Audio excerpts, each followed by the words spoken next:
almost ready to depart from runway 10 left at Montgomery Field in San Diego, California. Now, I've completed the takeoff checklist for you. I would like you to do the takeoff and climb, but don't worry. There's nothing you can do on this flight that will hurt you, me, the airplane, or your computer. So remove those hands from your eyes and let's have a good time. Let's review the takeoff procedure. As you apply full power, the airplane will accelerate. When the airspeed indicator reads 55 knots, apply gentle rearward pressure on the joystick and pitch the nose up just high enough to cover the distant horizon with the very top part of the instrument panel. The airplane will accelerate to our final climb speed of 75 knots. Now when it does, pitch up a little more to maintain 75 knots. Move the joystick forward or rearward slightly to maintain this climb speed. Now I want you to release the brakes by pressing the period key. Then apply full power by pushing the throttle all the way forward or pressing the F4 key. Divide your attention between the airspeed indicator and the runway as the airplane accelerates. We're looking for 55 knots. Stay on the runway.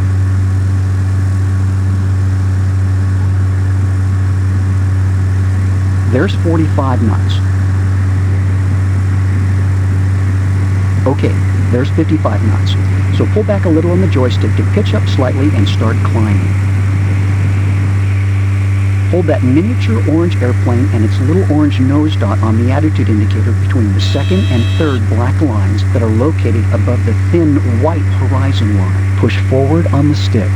Push forward on the stick. This should keep the airspeed close to 75 knots during our climb. We're climbing straight ahead, so move the stick left or right as needed only if the airplane starts to turn. You can tell we're climbing because the big hand on the altimeter is rotating clockwise. Push forward on the stick.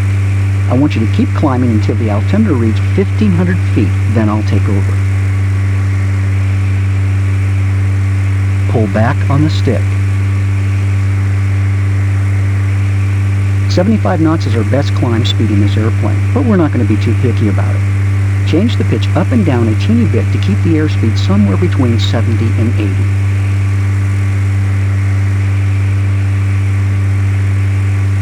Pull back on the stick.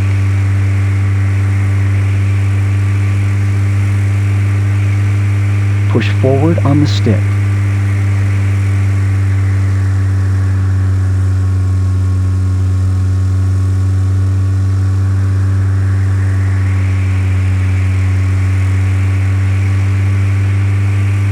Push forward on the stick.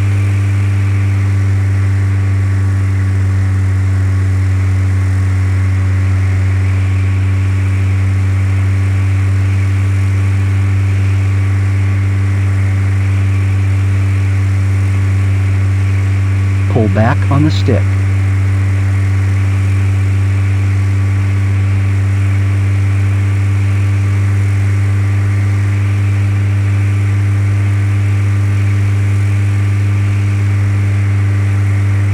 Push forward on the stick.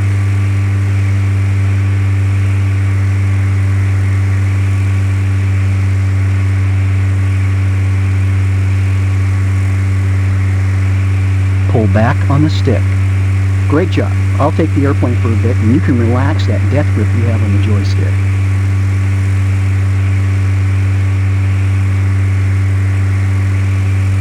As soon as we get close to our pattern altitude of 2,000 feet, I'll demonstrate some turns and let you try some.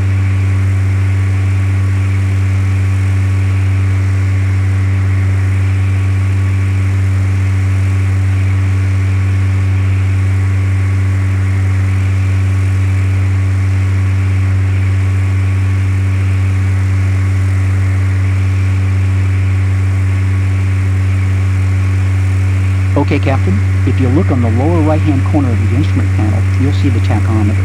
Reduce the power by pulling the throttle back to about 2,200 RPM.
Look at the attitude indicator, especially the orange pointer at the top.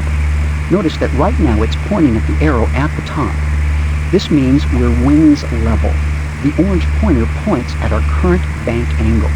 The white lines around the outside of the indicator are bank reference marks, 10, 20, 30, and 60 degrees. Under most circumstances, you won't have to exceed 20 degrees of bank. I'm going to make a right turn now. I'm applying gentle pressure to move the stick a little bit to the right, then returning it to almost center when I have 20 degrees of bank. When I'm almost at the heading I want, I roll the wings level by moving the stick gently to the left and holding it there until the little orange pointer lines up with the white arrow.